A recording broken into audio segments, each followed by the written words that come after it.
같이 묵도드리심으로 주일날 예배를 하나님 아버지께 드리셨습니다.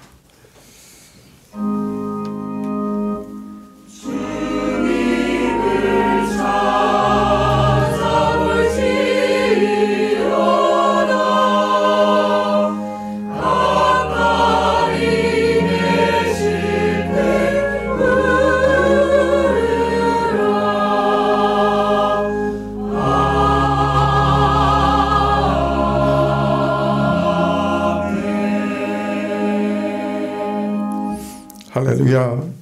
우리 하나님께 찬양함이 선함이요 찬송함이 아름답고 마땅하도다. 여호와는 상심한 자를 고치시며 저희 상처를 싸매어 주시며 자기를 경외하는 자와 그 인자하심을 바라는 자들을 기뻐하시는도다. 아버지 하나님, 오늘도 주께서 우리를 싸매어 주시고 주의 영원한 사랑을 우리에게 보이사 참으로 주님의 또한 사랑을 구하고 찾게 하여 주시옵소서. 저희가 하나님의 그 인자하신 사랑을 바라고 이 자리에 나왔습니다. 하나님께서 저희 마음을 하나님께 모두어 예배드릴 수 있게 허락해 주시기를 원하고 주께 나아가면서 저희 모든 죄를 토설하고 주의 사유하심을 얻게 하시고 정결한 마음으로 예배에 참여하게 하옵소서. 예배의 시종을 주께 의탁하고 예수님의 이름으로 기도합나이다. 아멘. 네, 찬송가 7장입니다.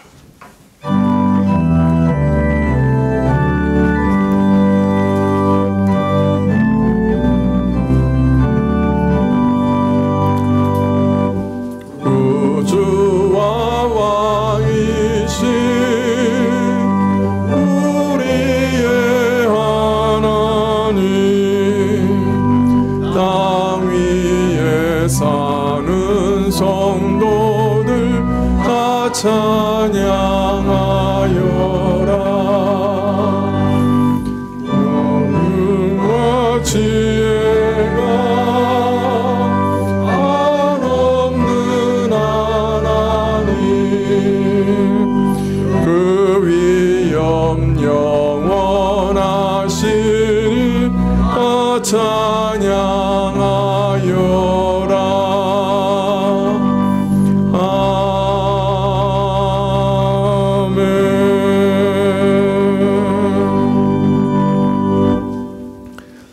교도문은 이사야서 53장 1절부터 6절까지 말씀입니다. 이사야서 53장 1절부터 6절까지. 우리의 전한 것을 누가 믿었느냐? 여호와의 팔이 네게 나타났느냐?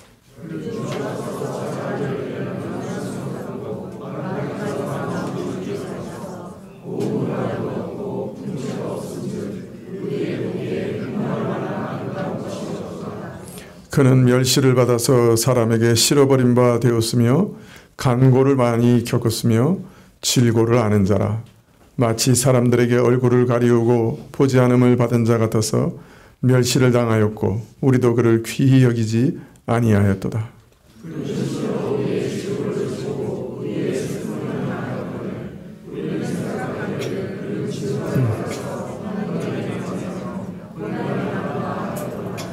그의 찔림은 우리의 허물을 인하며 그의 상함은 우리 죄악을 인함이라. 그가 징계를 받음으로 우리가 평화를 누리고 그가 채찍에 맞음으로 우리가 나음을 입었도다. 우리는 다 양 같아서 그릇 행하여 각기 제 길로 갔거늘 여호와께서는 우리 무리의 죄악을 그에게 담당시키셨도다. 아멘. 예, 사도신경으로 우리 신앙을 고백드리겠습니다. 전능하사 천지를 만드신 하나님 아버지를 내가 믿사오며 그 외아들 우리 주 예수 그리스도를 믿사오니 이는 성령으로 잉태하사 동정녀 마리아에게 나시고 본디오 빌라도에게 고난을 받으사 십자가에 못 박혀 죽으시고 장사한 지 사흘 만에 죽은 자 가운데서 다시 살아나시며 하늘에 오르사 전능하신 하나님의 우편에 앉아 계시다가 주리로서 산자와 죽은 자를 심판하러 오시리라. 성령을 믿사오며 거룩한 공예와 성도와 서로 교통하는 것과 죄를 사하여 주시는 것과 몸이 다시 사는 것과 영원히 사는 것을 믿사옵나이다. 아멘. 예. 시편 찬송 19장 찬송 드리셨습니다. 시편 찬송 19장 시편 23편입니다.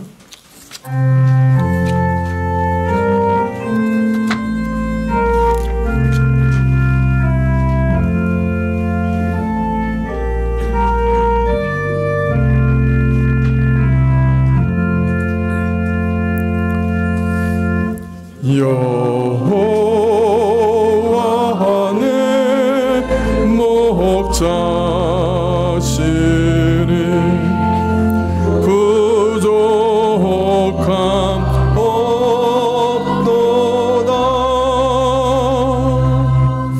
푸른 초장 쉴만한 물가 날 인도하시네.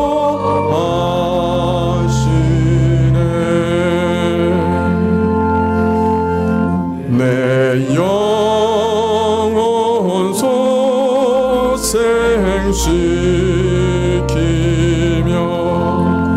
주 이름 위하여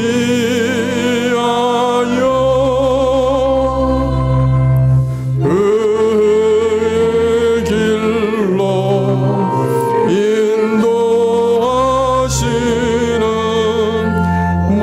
목자이신 여호와.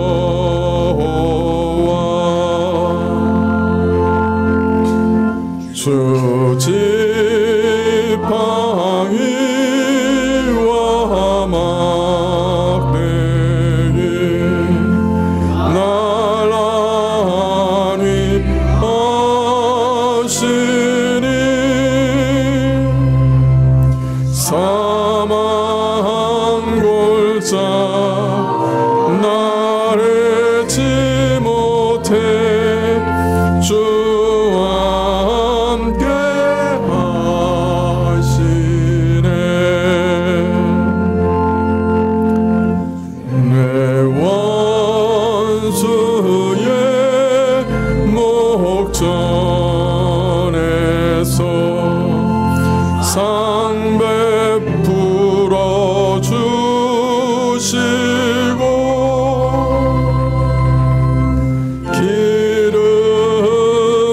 기름으로 바르셨으니 내 잔이 넘치네.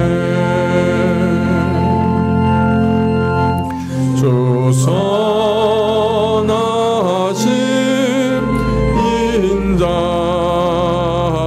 인자하심 정녕 날 따르리니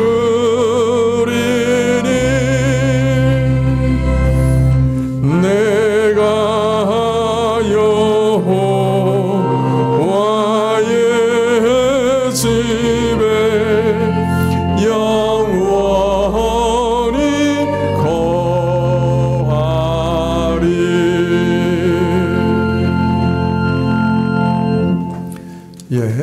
오늘 오후 예배 시에는 박명수 선교사님 선교 보호가 있겠습니다.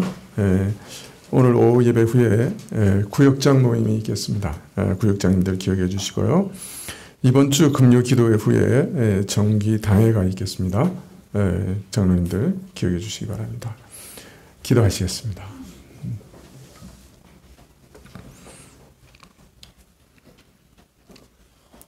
아버지 하나님, 오늘도 주의 은혜를, 주의 복을, 주의 구원을 바라고 주 앞에 나온 저희를 저버리지 마시고 저희에게 가까이 오시고 또 주의 오른팔을 펼치사 우리를 구원해 주시기를 구합니다. 아버지 하나님, 먼저 저희 깊고 깊은 죄에서부터 저희를 구원해 주시기를 구합니다. 참 어느 인생이 자신 안에 깊이 박혀있는 그 죄의 뿌리를, 그 죄의 무서움을, 참 우리를 지으신 하나님을 반역하고 자신의 신이 되어 자신이 모든 것을 뜻대로 하고자 하는 그 무서운 우상 숭배를 주님 다 알 수 있겠습니까? 저희 안에 있는 그 반역심과 그 뿌리 깊은 욕망과 또 더러운 악심을 누가 제대로 알 수 있겠습니까?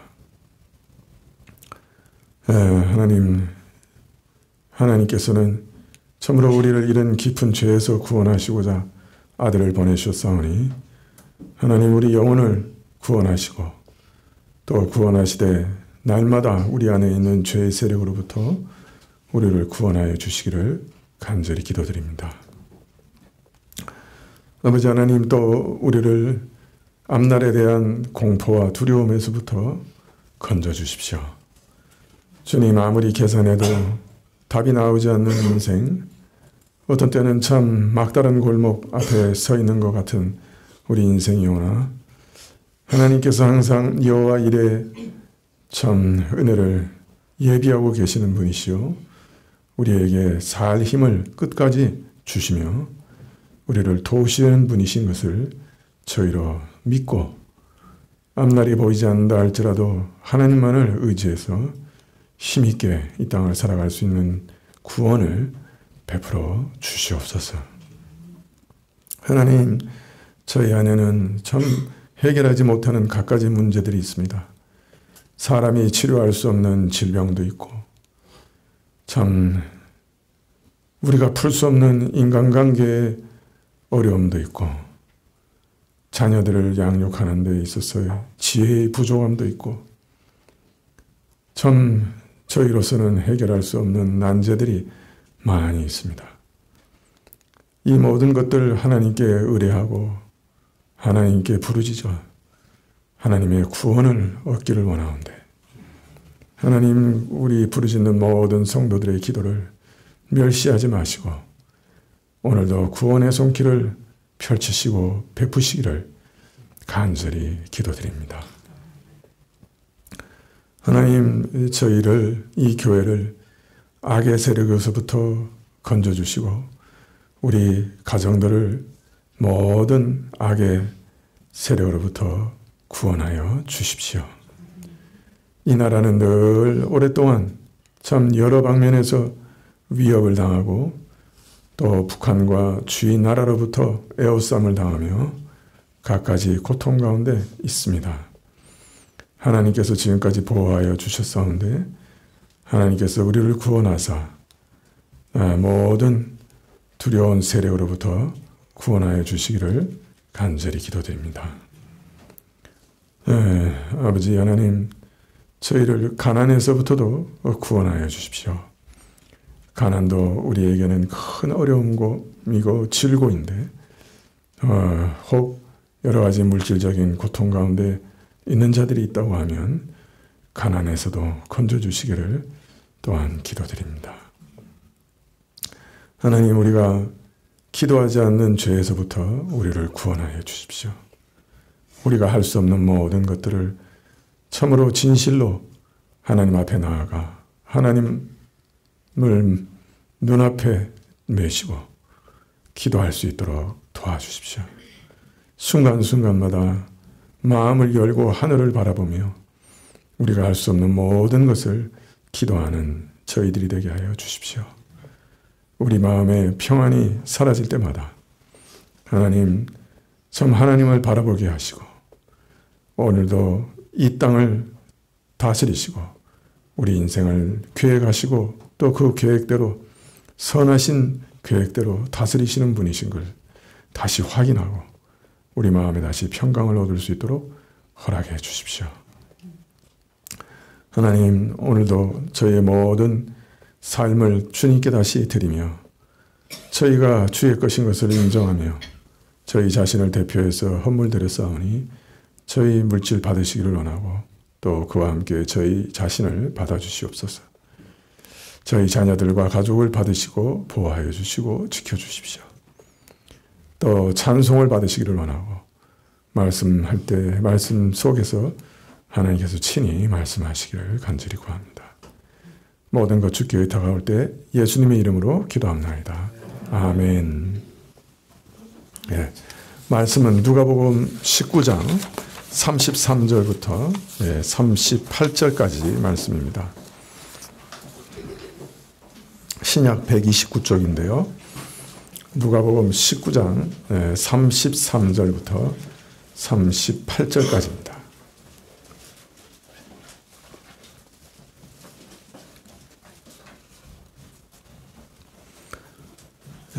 누가복음 19장 33절부터 38절까지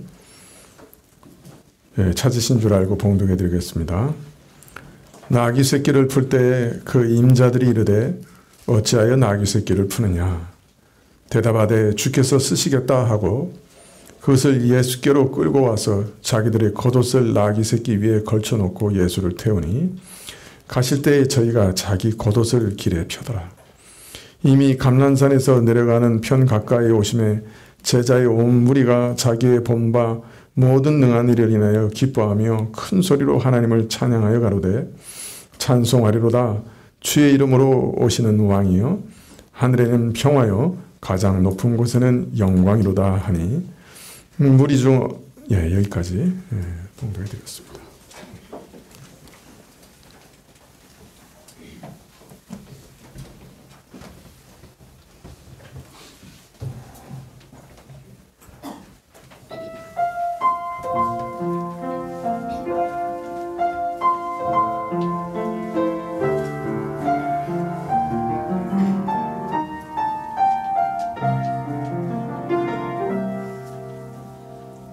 믿음으로 가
감사합니다.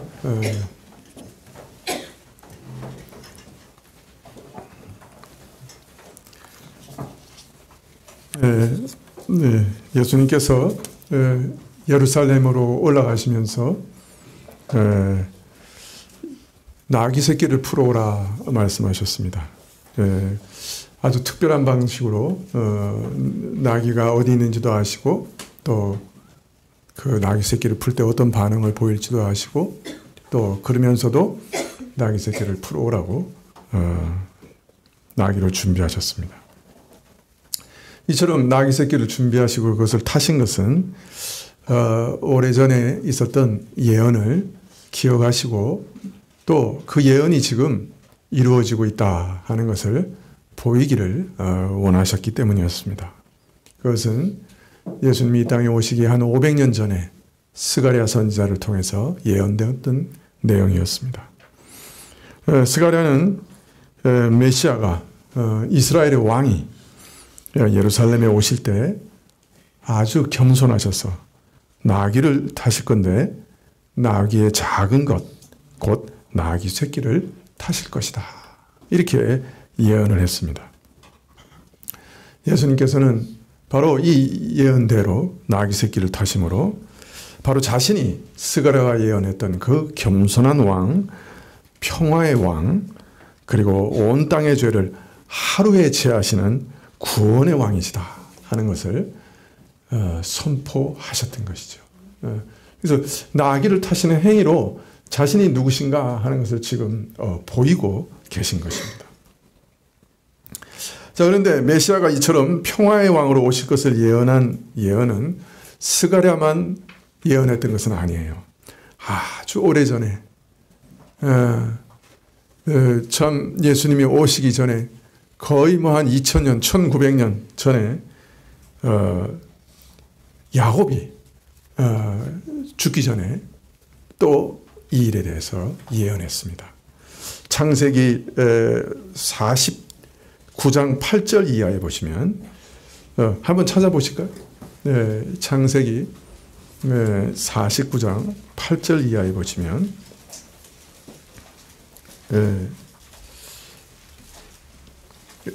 야곱은 죽기 전에 자기 12아들의 앞날에 대해서 쭉 한 사람 한 사람 이름을 부르면서 예언을 합니다. 오늘 49장 8절 이하에 있는 부분은 그 아들들 중에 유다에 대한 예언입니다. 넷째 아들인 유다에 대한 예언인데요. 이렇게 얘기합니다. 49장 8절에 유다야 너는 내 형제의 찬송이 될지라. 내 손이 내 원수의 목을 잡을 것이요 내 아비의 아들들이 내 앞에 절하리로다. 유다는 사자 새끼로다. 내 아들아 너는 움킨 것을 찢고 올라가도다. 그의 엎드리고 온 구름이 수사자 같고 암사자 같으니 누가 그를 범할 수 있으랴. 홀이 유다를 떠나지 아니하며 치리자의 지팡이가 그 발 사이에 떠나지 아니하시기를 실로가 오시기까지 미치리니 그에게 모든 백성이 복종하리로다. 계속 좀 펼쳐놔 주십시오. 유다는 놀랍게도 형제의 찬송이 되고 아비의 아들들 즉 형제들이 내게 절할 것이다. 그렇게 얘기합니다. 그러니까 유다는 모든 형제들 중에 가장 높은 지위, 찬송을 받고 모든 형제들의 절을 받는 그런 지위에 이를 것이다. 유다는 마치 사자처럼 모든 것을 삼킬 만한 권능을 가지고 올 것이 지배할 것인데 특별히 유다 지파에서는 홀이 지도자의 지휘봉이 떠나지 않을 것이고 치리자의 지팡이가 그 발 사이에 떠나지 않을 것인데 즉 유다 지파가 계속해서 왕권을 행사할 것인데 실로가 오실 때까지 그렇게 될 것이다. 실로 이게 그 실로가 뜻이 뭐냐면은 후손이라는 뜻이 될 수 있어요. 이 실로 가운데 그러면 후손으로 번역하면 후손이 오실 때까지 그렇게 되는 거죠. 그럼 다른 말로 말하면 뭐 나중에 사무엘 같은 데서 밝혀지기를 다윗의 후손이라고 또 그러니까 유다 자손의 후손이죠. 그러니까 유다 자손에서 오시는 메시아가 오실 때까지 이렇게 이해할 수가 있을 겁니다. 즉 유다 자손 가운데 왕권이 주어져서 모든 형제들이 엎드리고 절하고 찬송하게 될 것이고 그 우는 사자와처럼 참 권능으로 이스라엘을 다스리게 될 것인데 특별히 메시아 실로가 오실 때까지 이 일은 지속될 거다. 이렇게 예언하고 있습니다. 즉 유다의 후손이신 메시아가 오실 때까지 모든 백성이 유다에게 복종하게 될 것이고 왕권이 통치권이 유다에게 떠나지 않을 것이다. 다른 말로 하면 유다 지파를 통해 메시아가 오실 것이다. 이것을 아주 명백하게 예언하고 있죠. 그리고 이어서 창세기 49장 11절부터 이 메시아가 오셔서 어떤 일이 일어날 것이냐, 그가 주시는 게 뭐냐 하는 것을 말하되 그의 나귀를 포도나무에 매며 그 암나귀 새끼를 아름다운 포도나무에 맬 것이며 또 그 옷을 포도주에 빨며 그 복장을 포도주즙에 빨리로다. 그 눈은 포도주로 인하여 붉겠고 그 이는 우유로 인하여 희리로다. 메시아가 오실 때 어떤 일이 일어날 것이냐, 바로 참 나귀를 포도나무에 맬 것이고 다음 포도즙이 아주 충만해서 참 사람들이 그걸 이렇게 보통 포도를 따서 이렇게 포도주를 만들 때 어떻게 합니까? 큰 틀에다 놓고 이렇게 밟죠. 밟다 보면 막 포도가 튀어가지고 옷에 다 묻겠죠. 예, 그래서 마치 옷을 포도주에 빠는 것처럼 흠뻑 이렇게 젖어드는, 그러니까 아주 풍성한 수확을 말하고 있는 것이죠. 말이 전쟁을 상징한다고 하면 나귀는 평화를 상징한다고 할 수 있습니다. 평화의 상징인 나귀를 풍요의 상징인 포도나무에 매었다. 이게 참 그림이 기가 막히죠. 예, 참 평화와 풍요가 더불어 주어질 것이다. 포도주 틀을 밟으면서 옷이 붉어져서 마치 포도주에 옷을 빠는 것 같을 것이고 포도주와 우유가 풍족할 것이다. 실로가 오시면, 메시아가 오시면 그 영육 간에 이런 평안과 풍요가 주어질 것이다. 참된 평화가, 참된 풍성함을 얻게 될 것이다. 이렇게 예언하고 계시는 것이죠. 예수님께서 나귀 새끼를 타고 이 예루살렘에 들어오실 때 이 야곱의 예언도 아마 성취되었다고 할 수 있겠죠. 우리 주님께서 나귀를 타실 때 그가 이 메시아로 들어오시면서 자기 도성에 들어오시면서 이 예언을 기억하지 않으셨을까, 그렇게 생각됩니다.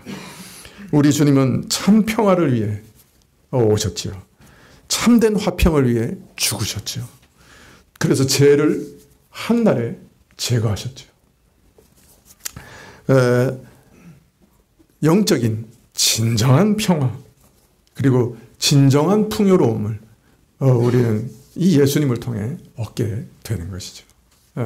영육 간의 평화와 풍요를 예수님은 우리에게 선물로 주신 분입니다. 그래서 그 야곱이 그린 이 아름다운 그림이 사실은 예수님을 통해서 완전히 성취되고 또 완성됐다. 그렇게 우리가 볼 수 있는 것이죠. 누가복음 19장 35절에 보면 그것을 예수께로 끌고 와서 자기들의 겉옷을 나귀 새끼 위에 걸쳐놓고 예수를 태우니 가실 때 저희가 자기 겉옷을 길에 펴더라. 나귀 새끼를 타고 가시는 예수님에게 모여든 많은 사람들은 자기 겉옷을 길에 이렇게 폈다 그러고, 또 다른 복음서들에 보면 종려나무 가지를 베어서 들고 예수님이 지나가시는 그 길에 깔고 또 종려나무 가지를 들고 흔들며 예수님을 환영했다. 그렇게 말하고 있습니다.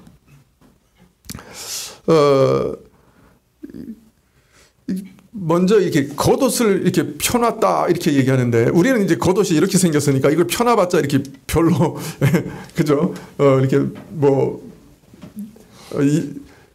뭐 넓게 이렇게 펴지지 않는데 그 당시에 옷은 이렇게 큰 천을 이렇게 둘둘 말아서 이렇게 감고 다닌 거예요. 그러니까 그걸 펴서 이렇게 쫙 깔면은 어떻게 했어요? 양탄자처럼 이렇게 깔아지죠. 그래서 양탄자 대용으로 겉옷을 이렇게 풀어가지고 이렇게 쫙 깐 겁니다. 근데 사람들이 왜 이런 행동을 했을까요? 왕하 19장 13절에 보면 이런 말씀이 있는데요. 예후를 왕으로 세울 때 신하들이 각각 자기 옷을 벗어서 섬돌 위 예후의 발 아래 깔고 나팔을 불며 예후는 왕이라 외쳤다 하는 기록이 있습니다. 그러니까 다른 말로 말하면 자기 겉옷을 이렇게 풀어가지고 이게 쫙 깐 거는 왕을 영접하는 하나의 예식이었던 거죠. 그래서 왕에 대한 존경과 환영을 나타내는 표로 이렇게 깐 거예요. 그 다음에 종려나무 가지를 들고 나온 것 역시도 예수님을 환영하는 표시죠.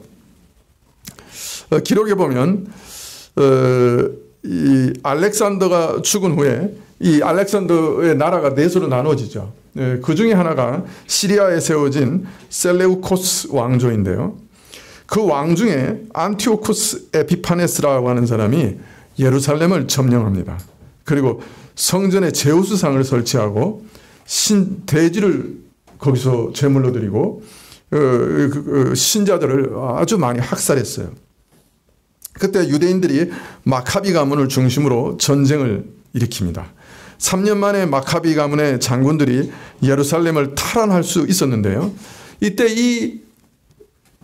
그 장군들을 환영하는 인파들이 그 표시로 종려나무 가지를 잘라가지고 가져와서 흔들었다. 이렇게 기록하고 있습니다.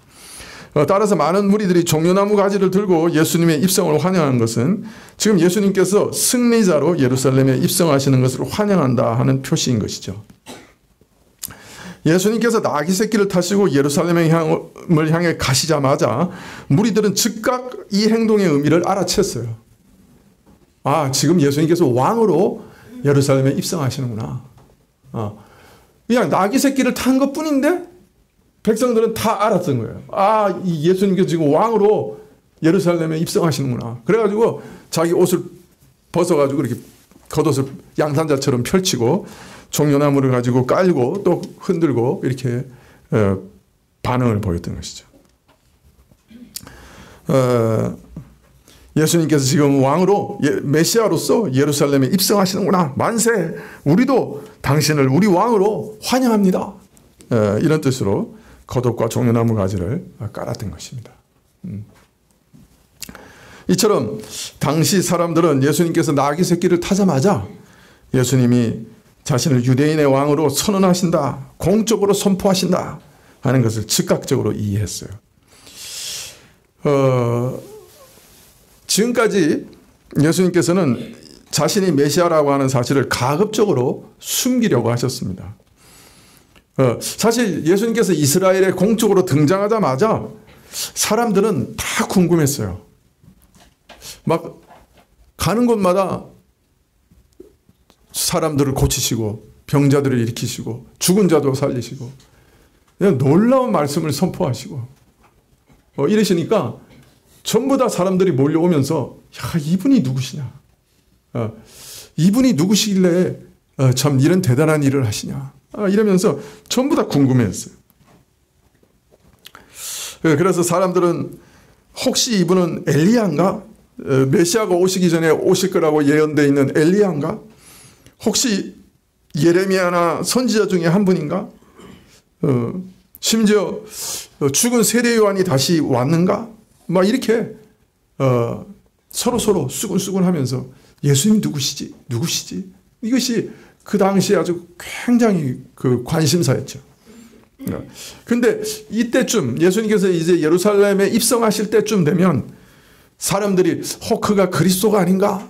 이런 의문들도 많이 일어났던 것 같아요. 그래서 요한복음에 보면 바리새인들은 예수님께서 이 바알세불의 그러니까 마귀의 능력을 힘입어서 지금 저런 일을 행한다 이렇게 주장하고 또 이 시점에 이르러서는 예루살렘의 종교 지도자들이 이미 예수님을 그리스도라고 시인하는 자들은 전부 출교하겠다 이렇게 결정을 해놓은 그런 상황이었다고 요한복음에는 기록하고 있죠. 그러니까 다른 말로 말하면 예수님이 누구시냐, 그가 메시아냐 아니냐, 이것이 아주 첨예하게 이렇게 막 관심거리로 이렇게 등장하고 있었던 거죠. 그리고 이미 지도자들은 저가 메시아라고 말만 해, 그러면 우리는 나 출교시킬 거야, 이렇게 아주 분위기가 험악하게 돌아가던 그런 상황이었던 것이죠. 자, 그런데 이처럼 예수님은 자신은에 대해서 수많은 사람들이 다 궁금해했지만은 자신은 대중에 공개적으로 내가 누구다 하는 걸 선언하신 적이 없었어요. 물론 유대교 지도자들이 예수님의 초기 사역 때 산헤드린에서 대표단을 파견하셨을 때 중풍병자를 고치시면서 자신이 죄를 사하는 권세를 가지신 분이다, 즉 하나님의 아들이다 하는 것을 드러내신 적이 있었습니다. 또 12제자와 저를 따르는 소수의 제자들에게는 자신이 하나님의 아들이시요 그리스도 즉 메시아라는 사실을 가이사랴 빌립보에서 아주 명백하게 드러내시고 그때부터 아주 가르치셨죠. 그러나 대중들에게는 이 사실을 계속해서 숨기셨습니다. 심지어 오병이어의 기적을 경험한 사람들이 예수님을 자신의 왕으로 삼으려고 했을 때 그 사람들을 피해 가셨어요. 자, 그런데 이번 6월절 예루살렘에 올라가실 때는 지금까지는 전혀 달랐어요. 지금까지는 자신이 누구신지를 일체 언급하지 않으셨던 분이 드디어 자신이 이스라엘의 왕이요 메시아다 하는 사실을 나귀 새끼를 타심으로 공적으로 선언하셨던 거죠. 그리고 대중도 그 의미를 즉각 알아차렸어요. 아마 대중들도 그 스가랴서의 예언을 잘 이해하고 있었는지도 모르겠어요. 대중들은 아주 즉각 알아차렸어요. 예수님이 자신을 왕이라고 인정하자 자신들도 예수님을 왕으로 공경하고 겉옷을 길에 펴서 막 환영을 합니다. 예수님께서 자신을 공적으로 메시아로 선언하시자 대중들 가운데서는 예수님에 대한 기대감이 갑자기 막 차올랐어요. 즉각 예수님을 왕으로 환영하면서 많은 무리가 저를 따르게 되었습니다. 따라서 이 나귀를 타셨다 하는 사건은 그냥 일어난, 그냥 우연히 일어난 어떤 해프닝이 아니었어요. 그것은 예수님의 일생에 있어서는 아주 획기적인 사건이었어요. 또 이것은 이스라엘의 역사 가운데서도 아주 획기적인 사건이었어요. 지금까지 예수님의 생애에 있어서도 대전환점이었다고 할 수 있습니다. 지금까지는 자신이 메시아라고 하는 것을 가급적 드러내지 않으시다가 이제 최초로 자신이 메시아라고 하는 사실을 공적으로 이스라엘 가운데 선포하신 거예요. 그러니까 예수님을 따르던 사람들은 어떻게 했겠어요? 환호했겠죠. 야, 드디어 메시아라고 자신이 선언하셨다. 이스라엘의 왕으로 선언하셨다. 야, 이제 예루살렘에 올라가면 어떤 일이 일어날까? 근데 그들 대부분의 사람들은 전혀 엉뚱한 것을 기대하고 있었죠. 올라가면 야, 참 저가 한번 일어나시면은 로마보다 더 큰 제국도 만드실 수 있을 거야. 사람들 죽으면 그냥 다 손 얹어서 살려내시고, 만일 먹을 게 없으면 그냥 떡 다 떼셔가지고 먹여주시고, 우리는 정말 무적의 군단이 될 거야. 이제 로마 같은 거 무너뜨리는 거는 시간 문제야. 와, 왕이시여 예루살렘에 오셨습니다. 그리고 서로 생각했을 거예요. 내가 예수님의 우편에 앉아야지, 내가 예수님의 좌편에 앉아야지. 전부 그런 소망을 가지고 이거 올라가고 있는 거예요.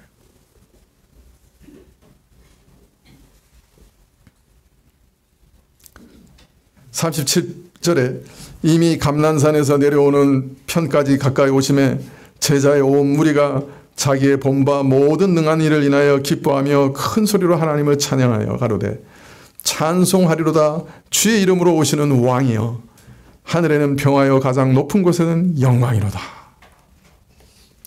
예수님께서 나귀를 타시고 감난산 내리막길에 쭉 내려오시는데 제자의 온 무리가 그 본바 모든 능력으로 인해서 기뻐하며 큰 소리로 찬양했습니다. 여기 제자의 온 무리라고 말하고 있는데 이건 12제자만 말하는 건 아니겠죠. 예수님을 따라서 갈릴리 지방에서부터 온 자들, 또 주변에서 기적을 보고 계속 예수님을 따라왔던 많은 사람들을 가리키는 것입니다. 이 사람들은 예수님이 행하시는 기적을 직접 목격을 했어요. 떡 그죠? 5개와 물고기 2마리로 남자만 5,000명을 먹이는 걸 본 사람들이고, 삭개오가 헌신하는 것을 본 사람들이고, 바디메오의 눈을 고치시는 것을 본 사람들이고, 베다니에서 죽은 나사로를 살리신 기적을 방금 본 사람들이었어요. 이들이 예수님께서 자신이 왕이라고 공적으로 선언하시자 터져나오는 환호성을 지르면서 왕이 지금 예루살렘에 입성하신다고 찬양하기 시작했어요. 흥분해서 기대감 가운데 열렬히 환영하면서 하나님을 찬양하면서 예수님을 호위해서 예루살렘으로 지금 입성하고 계시는 거예요.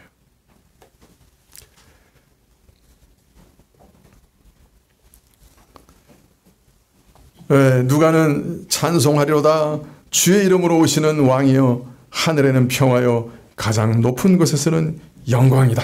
이렇게 저들의 찬양을 기록하고 있는데요. 하늘에는 평화여 가장 높은 곳에서는 영광이라 하는 말씀은 누가복음에만 기록되어 있습니다. 그런데 이 구절은 우리가 이미 비슷한 구절을 한번 읽은 적이 있습니다. 어디 나오죠? 예수님께서 탄생하셨을 때 천사들이 그 목동들에게 알린 내용이 이와 비슷합니다. 목동들은 땅의 평화, 하늘의 영광 그랬어요. 그런데 여기서는 하늘에도 영광, 네? 그죠? 하늘에도 평화, 하늘에도 영광 이렇게 되어 있습니다. 뭐 비슷합니다. 예수님께서 어떤 일을 하시는 분인가 하는 것을 지금 노래하고 있는 것이죠. 자, 그런데 누가는 그냥 찬양하리로다 이렇게만 기록하고 있는데요. 마태에는 호산나 다윗의 자손이여 찬송하리로다 주의 이름으로 오시는 이여 가장 높은 곳에 호산나 이렇게 해서 호산나라고 하는 말이 계속 붙어 있어요. 호산나 호산나. 예.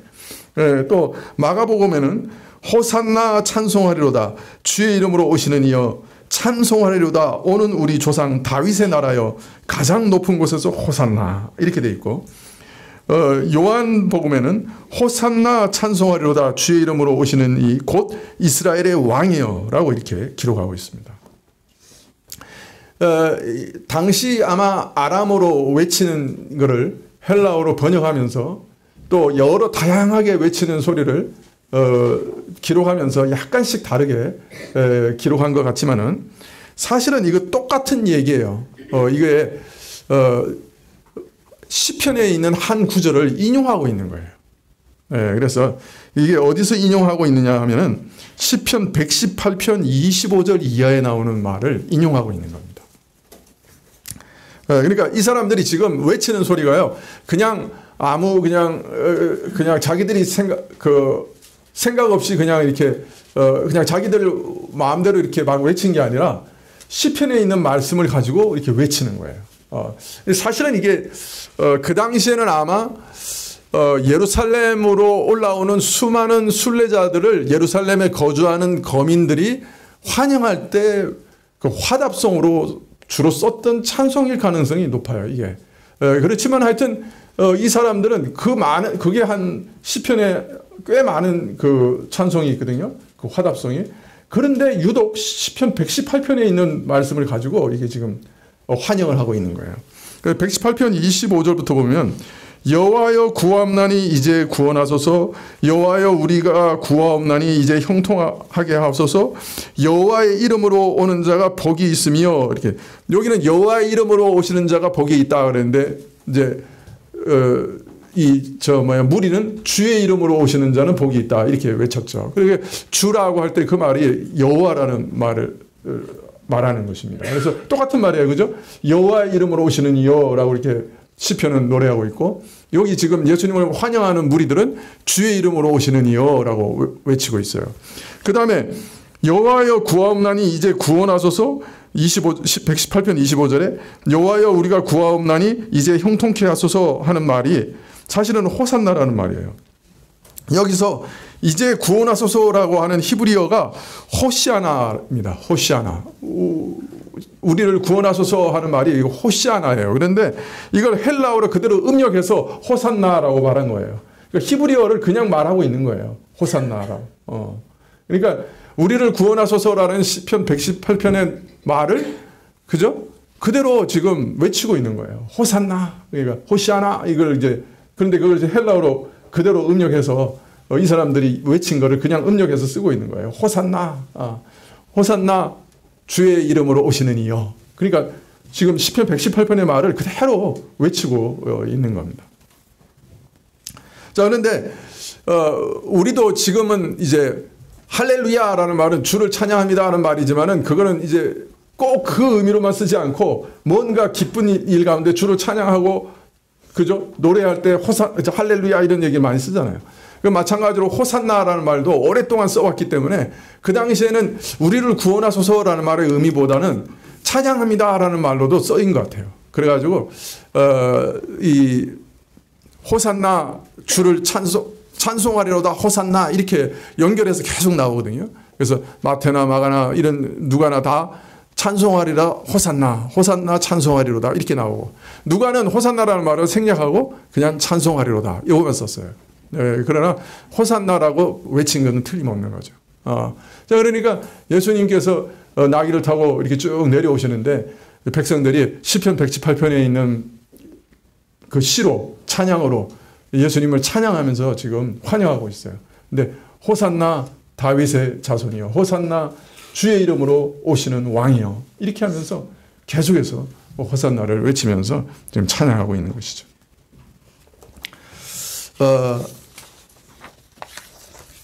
자, 그런데 이 일이 사실은 굉장히 의미심장한 일이에요. 이 찬송 자체도. 왜냐면요, 이 시편 118편이 굉장히 의미심장한 노래예요. 시편 118편에 보면요, 한 인물이 등장하는데 사람들로부터 모든 사람들로부터 환난을 당해요. 심지어는 세상 나라들로부터도 에워싸여서 위협을 받아요.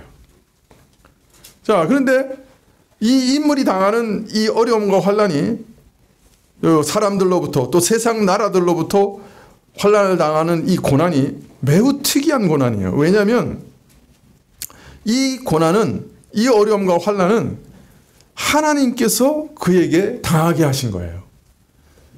자, 그러니까 다른 말로 말하면 세상 나라들과 사람들로부터 고난을 당하는 한 인물이 있는데 이 세상 나라들로부터 고난을 당하는 그 일 자체는 하나님이 허락하신 것이고 또 하나님이 친히 내리치는 채직이에요. 하나님이 친히 내리치는 징계예요. 이 사람을 향한. 그래서 하나님의 깊은 뜻이 있어서 그로 하여금 고난을 당하게 하고 무너지게 하실 거예요.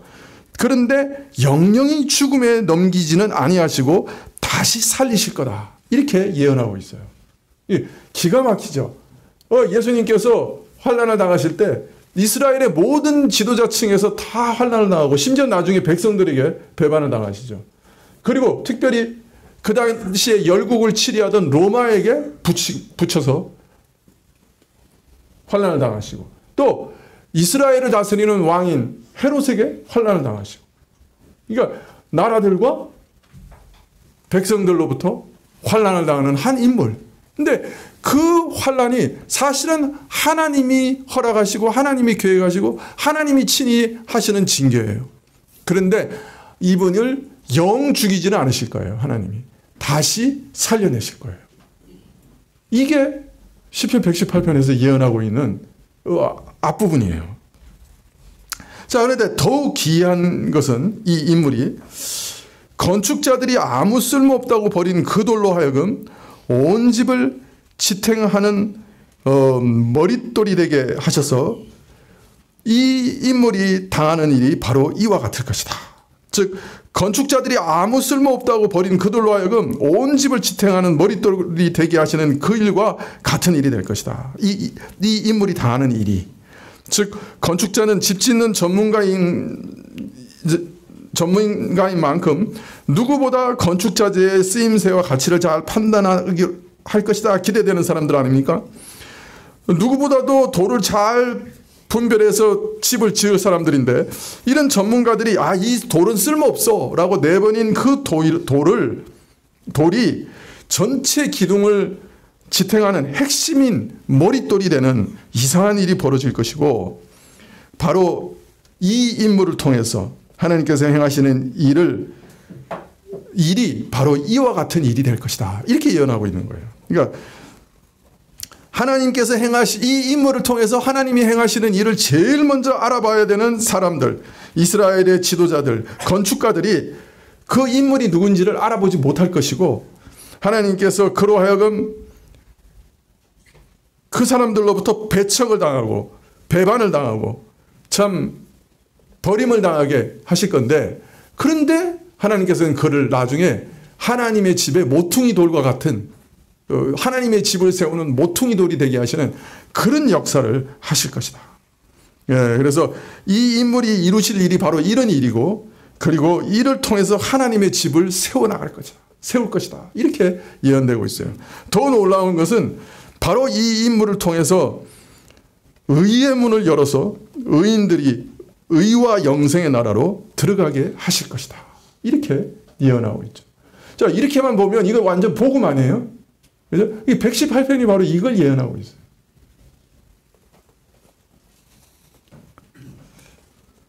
예루살렘에 입성하신 예수님을 맞으면서 호산나 주의 이름으로 오시는 이여, 곧 찬송 받으실 이여라고 한 무리의 찬송은 바로 하나님의 이런 놀라운 구원을 이루실 그 인물이 여호와의 이름으로 자기 성으로 들어올 때 모든 사람들이 환영하고 부르리라고 예언했던 바로 그 찬송입니다.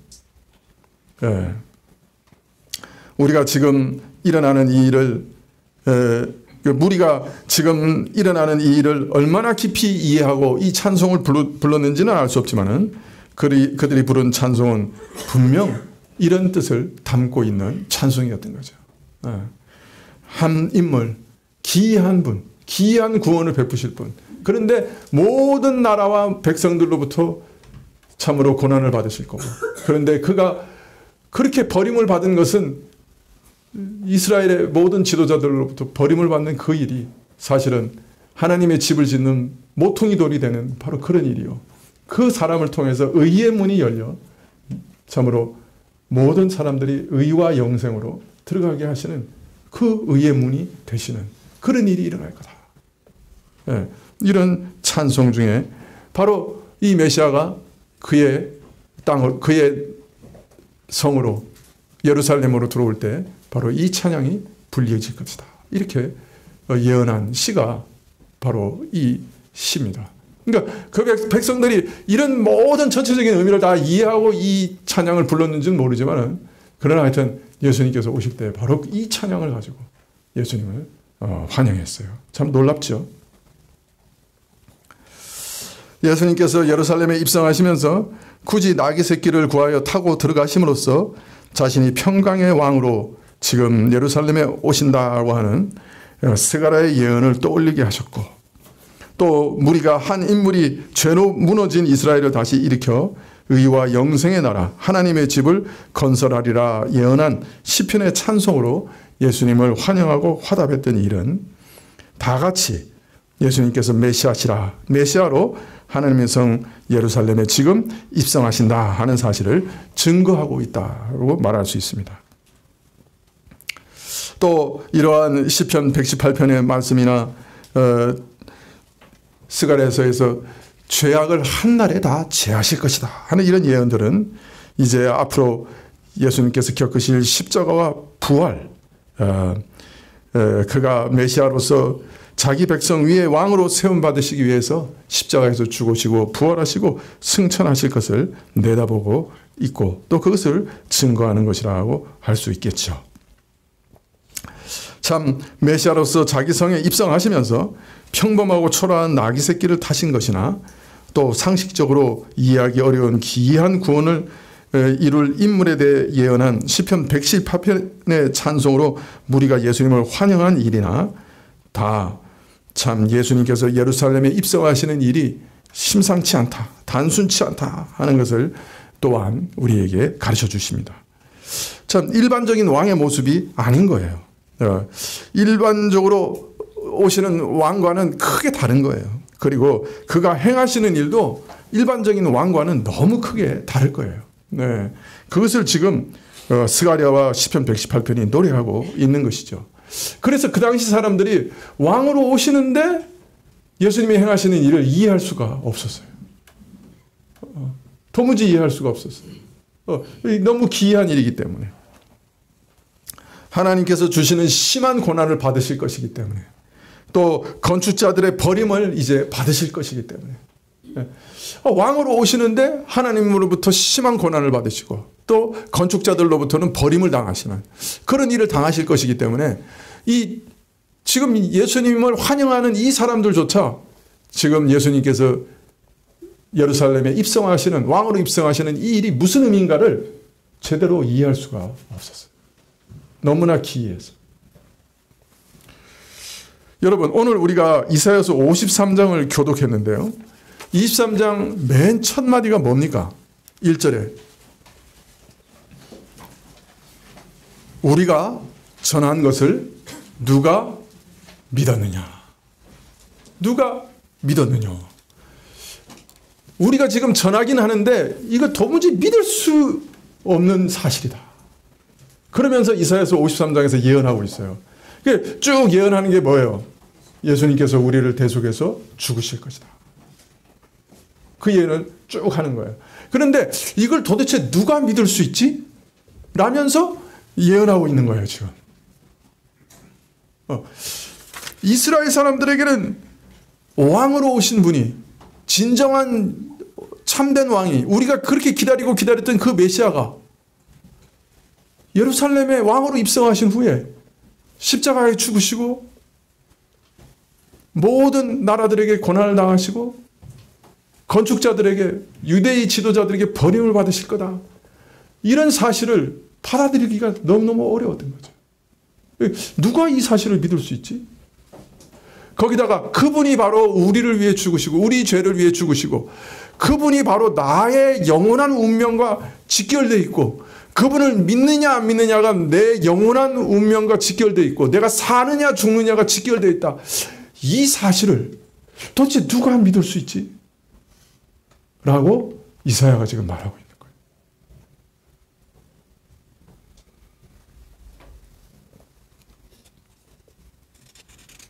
자기 백성의 죄를 짊어지시고 죽으시는 그 메시아는 참 아무도 예상하지 못했던 메시아였어요. 믿을 수 없는 일이었어요. 가이사랴 빌립보에서 예수님께서 내가 하나님의 아들이고 메시아라 하고 분명히 말씀하신 이후에 바로 이어서 내가 그런데 예루살렘에 올라가서 십자가에서 죽고 다시 부활할 거다. 그렇게 분명히 얘기하셨어요. 그 이후에 4번인가 얘기하셨어요. 성경에 기록된 것만. 그런데도 제자들은 그 말씀을 듣기도 싫어했을 뿐 아니라 무슨 뜻인지 이해도 못했어요. 그리고 지금 예수님께서 예루살렘에 들어가실 때 흥분해가지고, 그죠? 야, 이제 우리가 드디어 예수님이 왕권을 받으시면 우리가 예수님의 좌편에 우편에 앉아서 이렇게 생각하고 있었던 거예요.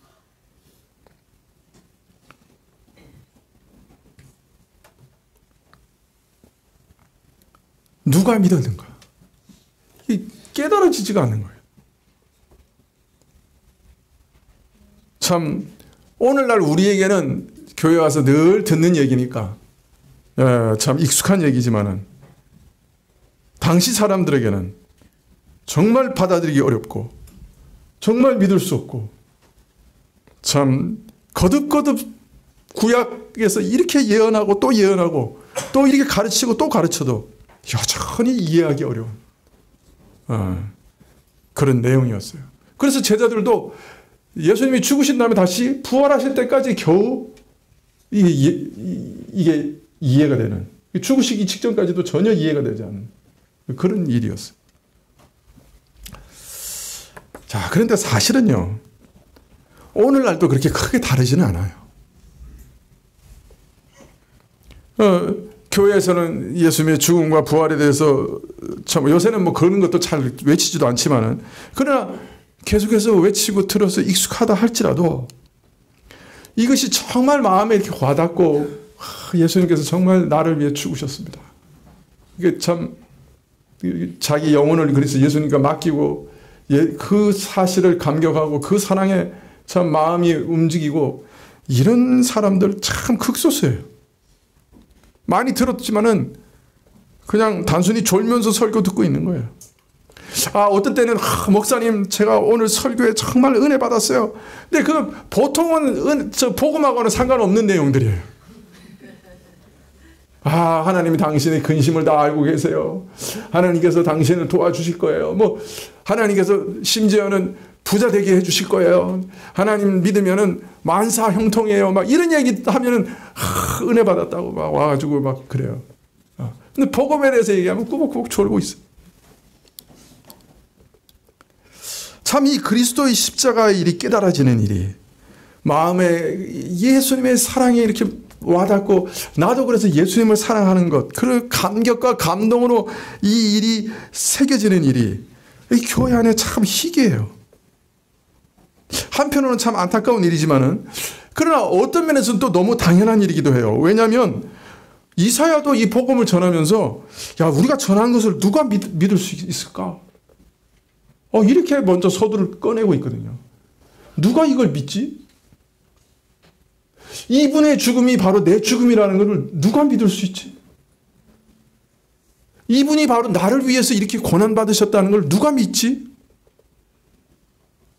이분의 내 영원한 운명이 걸려있다는 것을 어떻게 믿을 수 있지? 사람들이. 이러면서 지금 복음을 예언하고 있잖아요.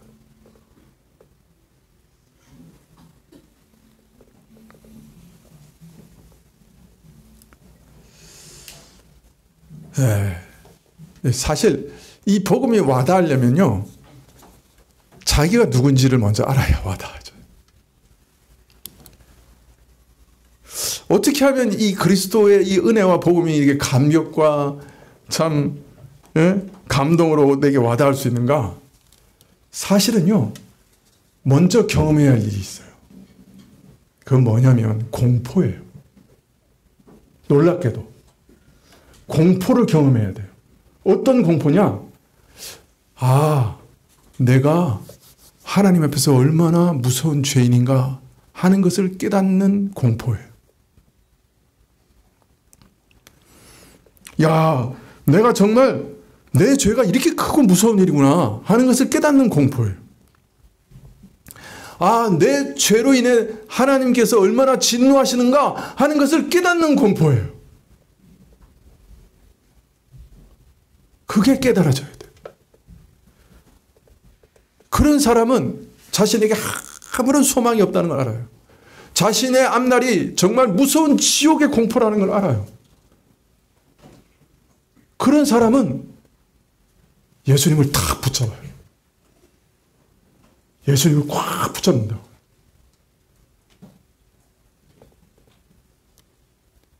십자가에 달린 강도가 죽기 전까지 강도짓만 하고 사람 살인하고 빼앗기만 했어요. 하나님께 뭘 갖다 내놓을 게 있겠어요?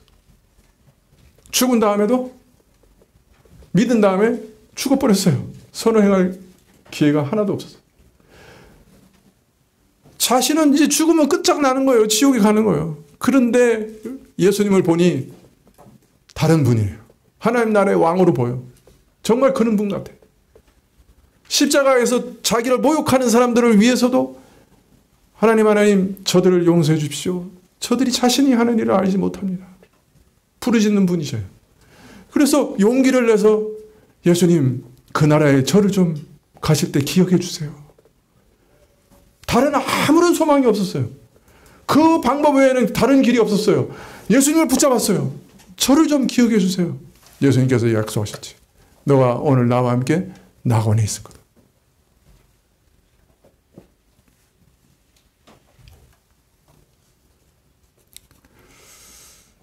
그리스도의 은혜를 참으로 알려면 참 놀랍게도 하나님 앞에서 자신이 얼마나 무서운 죄인인가, 내 앞날에 무엇이 기다리고 있는가, 죄인의 앞날에 기다리는 운명이 뭔가 하는 것이 먼저 깨닫는 것이 필요해요.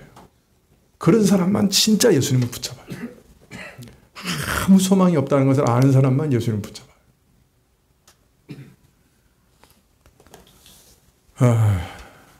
축원하기는 여러분들 이 공포를 좀 아시면 좋겠어요.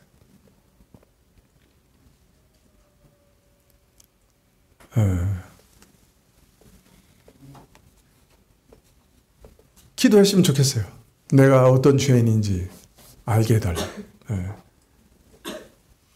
성경을 통해서 내가 누군지를 알게 해달라고 기도하시면 좋겠어요. 그리고 예수님을 붙잡게 해달라고 이렇게 기도하시면 좋겠어요.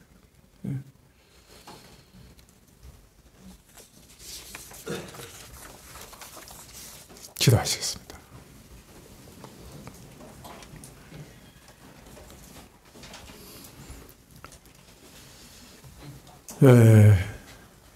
참 귀한 메시아, 모든 열국의 버림을 받고 대적을 받고 고난을 받고 모든 사람들의 반대를 받고 고난을 받는 메시아. 그런데 의의 문을 열어 모든 죄인을 의의 나라로 초청하시는 메시아, 하나님의 집을 건설하시는 메시아. 118편에 예언했던 그 메시아가 오늘 우리 그리스도이심을 믿게 하시고, 하나님께서 이런 예언을 통해 손가락을 가리키는 것처럼 내 아들이 너희를 위해 죽었다, 저를 믿으라 하시는 음성을 듣게 하시기를 구합니다. 예수님의 이름으로 기도합나이다. 아멘. 132장 찬송하시겠습니다.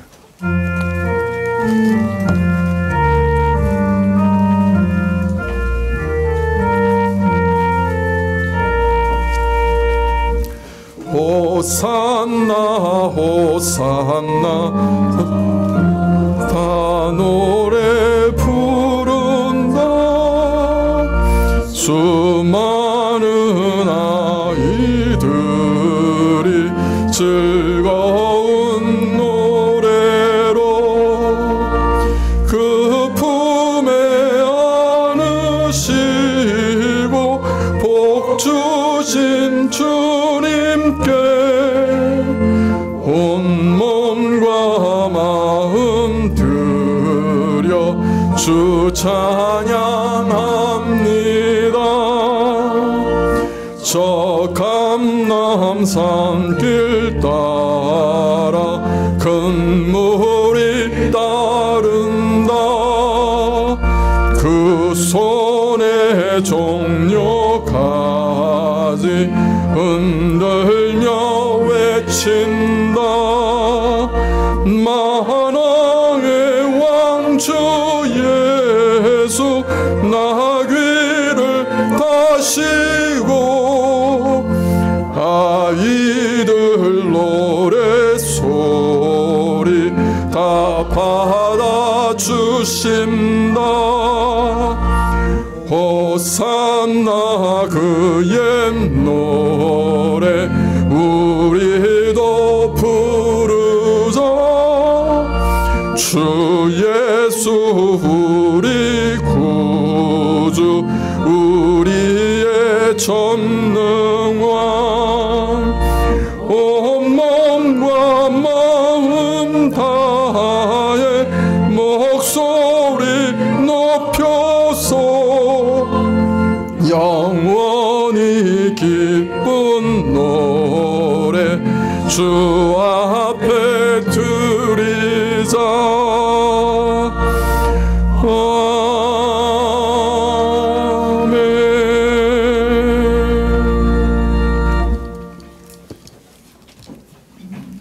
지금은 우리 주 예수 그리스도의 은혜와 하나님 아버지의 그 크신 사랑과 이 은혜와 사랑을 깨닫게 하시고 누리게 하시는 성령님의 교통하시고 역사하심이 기이한 메시아, 그러나 우리를 위해 오신 메시아, 우리 예수님을 꼭 붙잡고 마지막까지 주를 따라가기로 결심하는 머리 숙인 저희 백성들 위해 지금부터 영원까지 함께 계실지어다. 아멘.